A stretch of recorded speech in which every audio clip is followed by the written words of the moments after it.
Papai, credo, você tá suado? Você tava na academia? Eu tava, filho, tava na academia. E eu vou te contar um segredinho, pode? Eu tenho até medo quando você vê esse segredinho, sabia? A mamãe odeia que você vai na academia. Sério? Por quê? É cheio de menininha.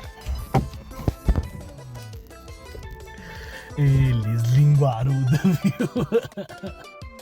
Eu fui te buscar mais cedo, que eu fui até suado assim pra escola, que a professora falou que você tava morrendo de dor de cabeça, filha. Agora passou a dor de cabeça? Passou, agora é a barriga. Por quê? Por que a barriga tá doendo? É fome.